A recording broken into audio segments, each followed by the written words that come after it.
Good morning, New Worlders, and welcome. Thanks for joining me on this first event, live. I'm in New World in Victoria in Auckland. It's a beautiful store if you've ever been here. Anyway, you may not know who I am. My name's Ben Warren. I'm a clinical nutritionist. I'm a clinical director of BPO Health Clinics. We've got probably one of the largest natural health clinics in the country. I've spoken to over 70,000 people, helping them with their diet and improve their quality of life. And this morning I'm here to talk to you about shopping in the supermarket. And so what I thought I'd do is take you on a little bit of a supermarket tour, talk to you about some of the foods that we want to be prioritizing. And then at the end, I'll take some questions. And so if you have any questions, you can write your questions in and we'll take some questions towards the end. And so let's start off by talking about diet and things like that first and foremost. And it's very, I just want to acknowledge how difficult it is to change your diet. And it's difficult for everybody. There's a lot of factors that really go into play when it comes to changing your diet. So it's time, there's money, there's emotions. We are hardwired to hunt and destroy sugar, salt, and fat. So this is from an evolutionary perspective. Our body craves sugar, salt, and fat. And research shows that when we eat sugar, salt, and fat, it releases dopamine, which is a neurotransmitter in our brain that makes us feel really good. So unfortunately, food manufacturers have figured this out, and so there's a lot of foods available that have a lot of sugar, a lot of salt, and a lot of fat. And obviously, they make us feel good, but they're not necessarily the best foods for us to be eating long term. All right, so today I want to sort of really take you on the outside of the supermarket. We're going to talk about sort of eating the right foods to stabilize your blood sugar levels and go from there. All right, so let's get into the supermarket. So follow me and let's get in. So as most supermarkets, come along. I want you to take 20 big steps into the supermarket and you are going to be in the middle of the fruit and vegetable section. This is your best source of carbohydrates right here. Right? So when you're thinking carbohydrates, these are the carbohydrates we want to be eating and consuming the most. So that, the carbohydrates found in the fruit and vegetable section are going to be low in we're going to be high in fiber. Invariably, even the fruits are going to be relatively low in sugar compared to some of the other aisles in the supermarket. Right? This is also where you're going to get the best sources of nutrition, minerals, vitamins, vitamin C. This is your best source of vitamin C right here. Invariably, the carbohydrates in the fruit and vegetable section, particularly the vegetables, that help stabilize our blood sugar levels the most, which means when we eat them, we feel full for longer.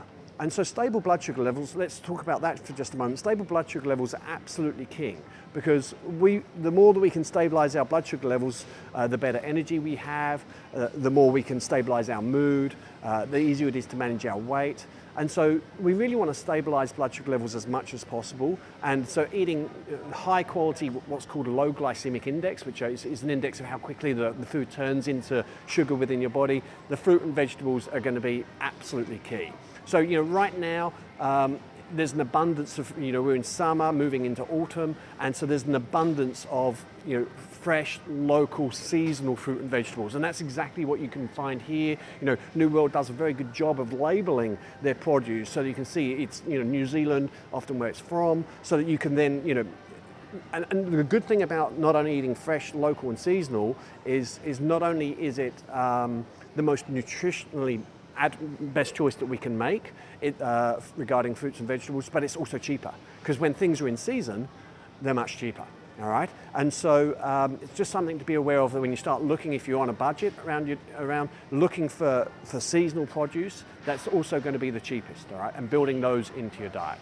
So eating fruits and vegetables obviously are going to be a foundation of your diet. For me, I actually like people to eat vegetables for breakfast. I know that seems way out there, but really what we want to start doing is it's an 80-20 rule. Is if you can do stuff 80% well most of the time, you're going to go really well. So I think a lot of nutritionists talk about extreme diets, and when it comes to extreme diets, I really think moderation is the key. So when it comes to your own health, if you can just eat fresh, whole, natural foods that make you feel full the longest, you're going to be doing. That's going to be a great start. The research shows just for mental health, eating well, very, very important. If you're not sure about what to eat, I'd recommend come stand in this part of the supermarket and just look around and see what you like the look of. Oh, kumra. What can you make with them? Kumra mash, kumra chips. By the way, kumra are really, they are a starchy carbohydrate, but having said that, they've got a much lower glycemic index than potatoes, so they turn to sugar in your body much slower than potatoes. So for me, if I'm wanting that starchy carbohydrate fix, I'll go to kumra.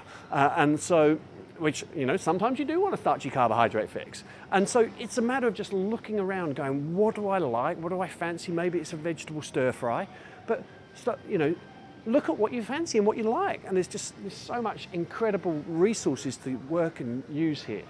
All right, so then moving on around the outside of the supermarket, follow me.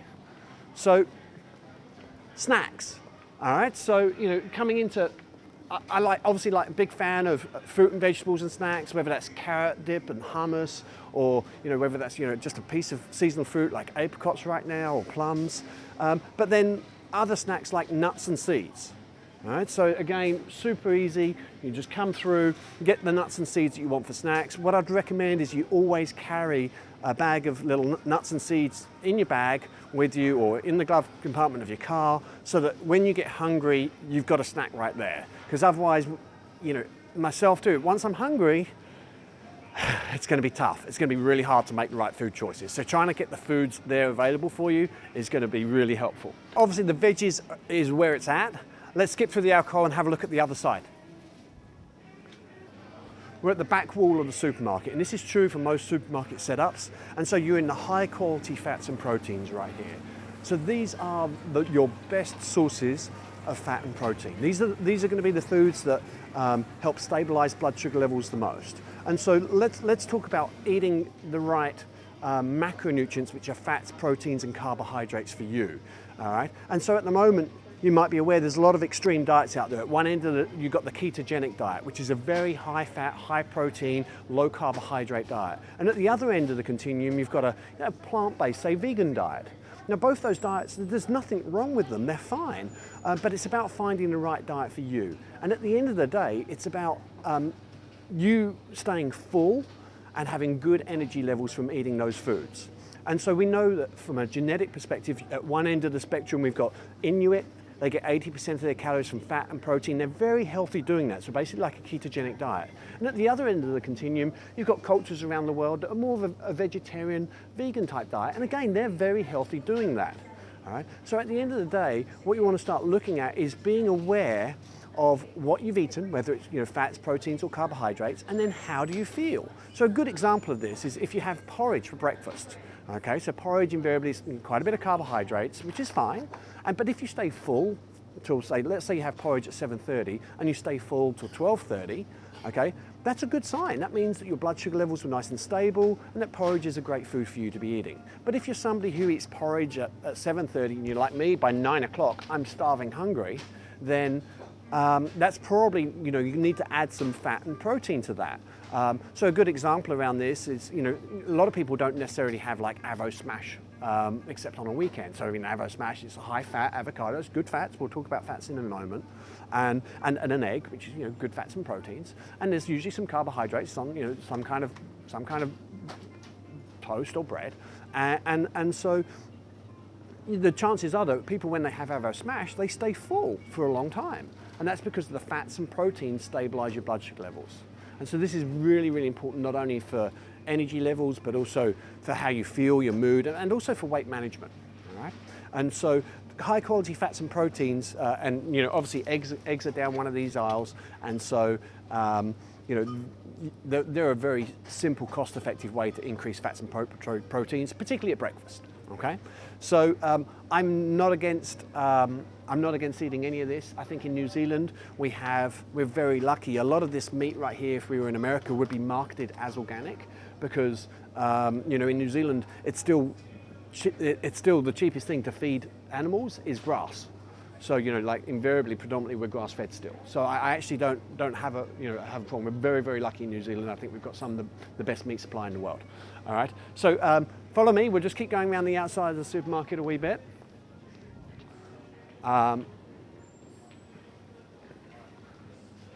Again, we're still in high quality fats and proteins.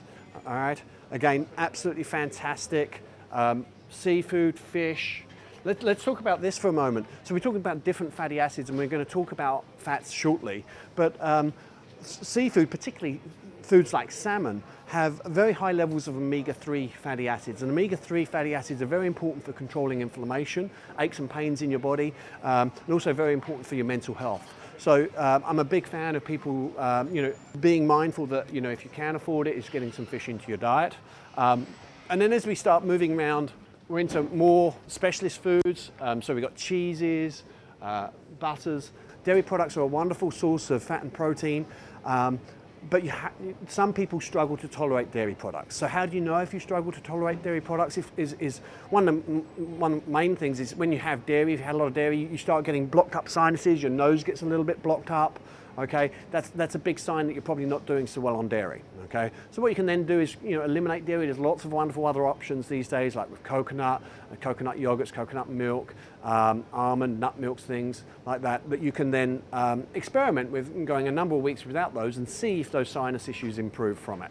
All right, and then again we're into more quality, fats, proteins, olives, all these foods. Fantastic. Like for me, we put olives in our girls. I've got 9 and 12-year-old girls and my daughters, and we'll put olives in their lunchbox. We put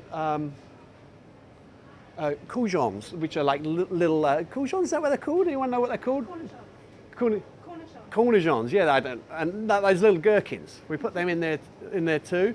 So with our lunchboxes, we don't make traditional sandwiches.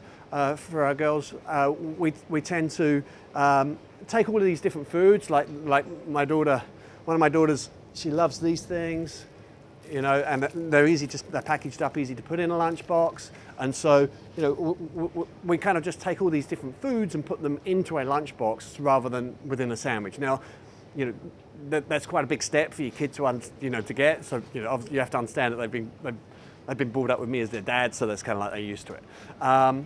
Other factors, dips and things. Okay, again, these are fantastic. These are, what I'd recommend at work, that you keep some dips. Whether that's hummus, pesto, in the fridge at work. You got some carrots in the fridge at work. There's your carrot sticks and dip.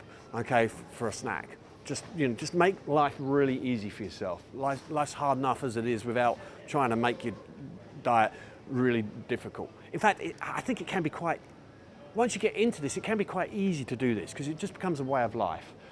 Then just down that aisle there, we're into the process. I don't know if you can see that, we're into the breads and processed grains. So these are the ones we want to just try and minimize and be careful of, okay? Because processed grains, the flours have been ground up, and so the energy or starches or carbohydrates within them, they turn to sugar within your body quite quickly.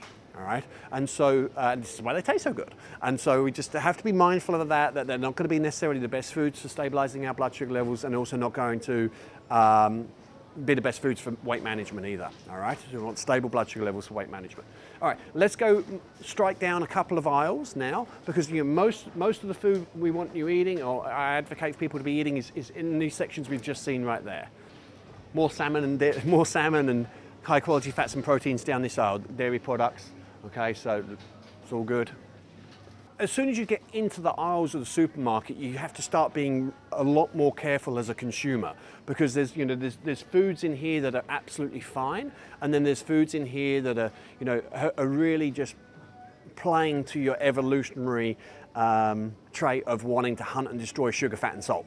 All right, so you just have to be a little bit careful once you get actually in the middle of the supermarket, because the temptations for some of these other foods dramatically increases. But having said that, still lots and lots of good foods to be found here. So keep coming down. I was just going to look at lentils. Here we go, sorry, swing you around. So again, if you're wanting high quality proteins on a budget, then moving into lentils and split peas and things like that is a fantastic, great value. $6.39 for 500 grams of lentils. That's a decent few meals right there. All right, so there's a number of ways obviously you can cook lentils. One of the ones that I like to do it is just for breakfast, usually more in winter. I'll soak them overnight, cook them, and then just stir fry them with a little bit of garlic and onion, put a poached egg in there, high fat, very high protein breakfast that keeps me full for a long time, very cost effective and very nutritious, okay?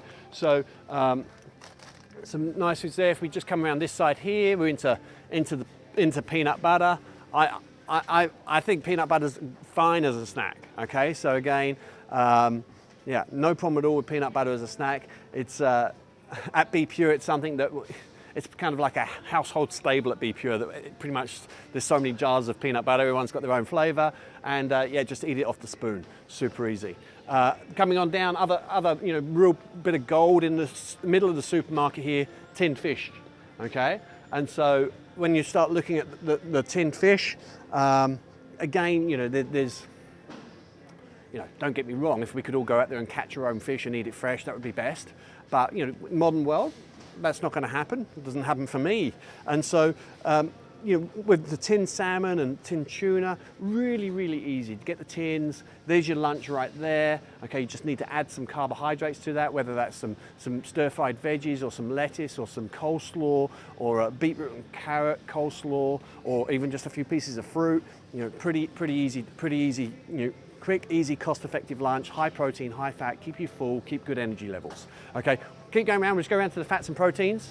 So fats are probably one of the most complex and sort of complex issues when it comes to nutrition. And so, as you probably know, there's a couple of schools of thought on fats. There's the margarine school of thought and the butter school of thought. And so the margarine sort of like the older school of thought these days. So I'm in the butter camp. So I like people to have butter. I like people to have natural, undamaged fats. I have no problem with people eating fat as long as they're eating a natural, undamaged fat. Okay, so butter's fine. Obviously avocado. So when you start looking at different olive oils, you want extra virgin olive oil ideally. That's the first press, okay? So if you can afford it, go to extra virgin olive oil. Now, olive oil you're going to be using on your salads, you're going to be using it at medium temperature. If you're doing baking, you can use it in baking, all right? But you don't want, one of the biggest mistakes I see people make is using olive oil for high heat cooking, okay? It's a monounsaturated fat, which means it's not as stable. Ideally, you want to use a saturated fat for cooking because it's saturated with hydrogen bonds, which means it's very stable and it doesn't fall apart when you heat it, which is exactly what you want. So my go-to oil for high heat cooking is actually a coconut oil, something like this. Okay, so that's something like I would use for high heat cooking. Now, there are other forms that you can use if you don't like the coconut flavor, but often in stir fries, when you're using that high heat cooking, the coconut really adds a nice depth to the flavor of it. Some of the other, I'm not a huge fan of sort of these cheap modern oils. I'm not a huge fan of canola and these kind of things. For me, I think with your oils, you can kind of get it covered nicely with your butter, your extra virgin olive oil for the salads and things like that, and then a fat like the coconut oil for high heat cooking. All right, so I think that will, and then adding fat into your diet will actually help stabilize your blood sugar levels. Fat's really important for your hormones, okay, and so it helps with a broad array of things regarding your personal health. All right, so I don't know what the time is, but let's go towards the checkouts, and Zania is going to join us from New World, and she's been looking at your questions, and we'll talk about some of the questions and talk about some answers. Come join me, Zania. Yeah, we had a few questions that came in before, and it would be really cool if you could answer them. I'd love to. One of the ones is around, how do I know which foods are best for my body? How do you know which foods are best for your body? It's a great question, and nobody knows your body better than you. All right, and so at the end of the day, we've got to, once your diet starts evolving and you start eating a lot more whole foods, your body you'll generally find your body will become more sensitive, and you'll start noticing more about the food you're eating and how you're feeling. And so the key then is to start listening to your body. And I know that seems a little. What does that mean? It means like yeah, great question, thank you. It means do you have good energy from that food? Do you get constipated from that food? Do you get diarrhea from that food? Does your eczema and skin conditions get worse from eating that food? Like I ate some sugar. Closer together, thank you. I ate some sugar a couple of weeks ago, and then I got a spot. And I don't often get spots. And it's like, damn that sugar, and so it's just being aware. How do you sleep after eating that? If you eat a late meal and it's a heavy meal, do you not sleep well? And so it's just literally trying to tie together everything in your life back to how you felt and what you've been eating, because the research is really clear that the food we eat has a dramatic impact on how we feel, and especially mental health. Does your anxiety get worse when you eat certain things? An obvious one around that is coffee. A lot of people, when they, I can't have more than 2 coffees because I get a bit jittery and a bit anxious. And so it's kind of like listening to these different things and those different cues that our body's telling us, and really tying it back to what did we eat, and other lifestyle factors, obviously. One for me, because I've got kids, and I know a lot of people on our community do, is if you're going to give them snacks, which ones do you lean into? Because they're not going to always eat the fruit and veg. No, they're not. You're absolutely right. And so there's layers of nutrition. Okay, so at the very top, don't get me wrong, we'd love them to be eating organic carrots and lettuce and spinach, but the chances are they're not going to do that, right? The chances are because they've been exposed to these other foods. So there's layers, but certainly like popcorn is going to be a step up. High sugar, highly processed foods are at the bottom. So high sugar, highly processed, like a lot of artificial flavorings and colorings, they're at the bottom. And they're pretty easy to spot. And then stepping up from there, stepping up into looking at the ingredient lists of, say, muesli bars, and picking muesli bars that have less sugar in, and muesli bars that have more protein and more fat in. And so kind of like trying to step up. If you can get them to eat like nuts and seeds and things like that. Now the interesting thing with children is that once you eliminate a lot of the sugar from their diet, they will actually naturally start leaning towards fruit. And so it can be a process, and you don't want to mutiny. I'm on that process. You're on I mean, we're all on that process with kids, and it's also, I think, a really big point about this is it's not about being perfect. Like we work a lot clinically with a lot of people who have eating disorders, and so I don't think like I've got 2 girls. I'm very mindful that I want them to eat different foods. I want them to have some sugar, because I don't want them to feel so restricted in their diet that it then becomes an issue for them in their life and their body. So they do get chocolate. But absolutely, you got it. Yeah, perfect. Yeah, so and with the dark chocolate, start off at 40% and then go 70, and then see if you can push it towards the 90%, which not everyone can, and you maybe don't want to, and which is fine too. But yeah, absolutely, perfect. Well done. What does your shopping list look like? Our shopping list looks like, everyone else's shopping list in regards to, the basic, the staples. And so I guess for us, we grow a lot of our own food. So I live on a 15-acre permaculture designed organic farm where we grow about 80% of our fruit and vegetables. So we have we have fresh fruit, vegetables, seasonal fruit right there available. So that's the kind of the base of our carbohydrates. And then we do have some grains. Okay, so we'll buy grains, we'll buy lentils. We eat bread, okay? We don't eat like kind of regular bread, so we eat gluten-free bread. So I tend not to, because it makes me get fat really fast. I love it, but I have to be careful with it. And so, but we have some gluten-free bread for my daughter, so that if she wants a piece of toast, then she can have it. And then meat. So for us, it's a lot of meat and fish. I eat a bit of tin tuna. I find that easy to eat. And so it's meat and fish, and then you have the staples like toilet roll and deodorant and toothbrushes and things like that. And so it's pretty. I guess for us though, it's a lot more basic, because we have this base of a veggie garden at home, and so invariably whatever we've got in the veggie garden is the base of the meal. If that's a stir fry, or like courgettes, and you do the spiralizer thing and make a kind of a spaghetti with it and stuff like that. And then we're looking just to buy the things to add in, and then things like olive oil, coconut oil, these kind of regular balsamic vinegar, these pantry staples that we just have, that you just have there the whole time. Another really good one that was asked was about stock. If you're going to buy or get stock, sure. Which one should we get? Yeah, so with the stock, we actually use the Simon Galt one. which is a little squeezy tube. It's pretty good. Yeah, it's a concentrated stock. And so, again, you can look at the ingredients list and just see what they've put in there, and you're just wanting to stay away from these artificial sweeteners, artificial flavor enhancers and things like that. But I really like the Simon Galt one. So how about that? And we've also had people ask, is organic better and why? Sure. And so, yes, for me, organic, the research on organic shows it does have more nutrients in it. It has some other unique molecules that also benefit to our health because the plant has to work harder to defend itself. And so when we then consume those plants, it also helps our system. And I guess the main thing around organic is that you're not getting the exposure of the pesticides and the herbicides. And that's the main brand difference. And so for me, if possible, I try to eat organic, but I travel a lot. And so, I don't. At home, I eat, primarily organic. Most of the foods, probably 95% of the food we eat would be organic. I mean, we're growing a lot of it ourselves. But having said that, it's not about being perfect. I used to be quite anal about that, but now I'm like, you know what? Stressing about your diet and eating the right food is more stressful than eating the wrong food.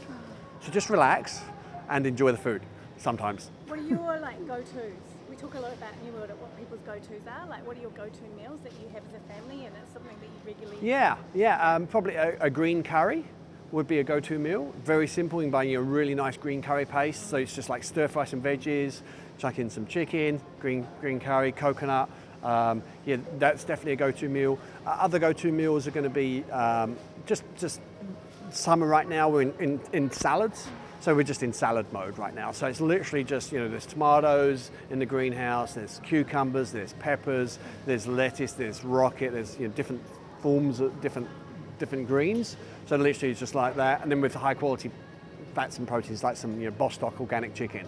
And so that would be so right now we're doing a lot of that kind of stuff. I mentioned the spiralized sort of courgette as a base. Yeah, that's the thing. So we very much eat with the seasons. So like, that's really important. Yeah. So for us, and I'm really looking forward now to pumpkins are getting nearly ready, and so I'm really looking forward to moving into that whole as it starts getting colder, pumpkin soup, and then sort of it's one of the most mashed pumpkin. Things really? On the New World website. Is pumpkin how to make really good pumpkin soup. How about that? Yeah. Oh, I'll have to check out some of your recipes. That sounds good. So for me, it very much rolls, and then through into winter, we're having a lot heavier meals, crock pots, a lot of crock pot cooking in winter. It's just easy. So it kind of we roll through with the seasons, and our diets kind of change accordingly. Which like for us, that's how we live. And we're doing it for a long time, and that it may take a little while for people to do that, but it's also the cheapest way to eat.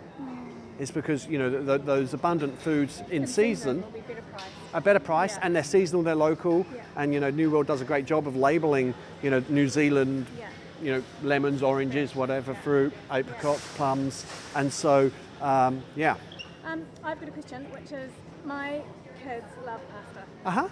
So if I'm going to give them pasta, should I always try and lean for a wholemeal pasta?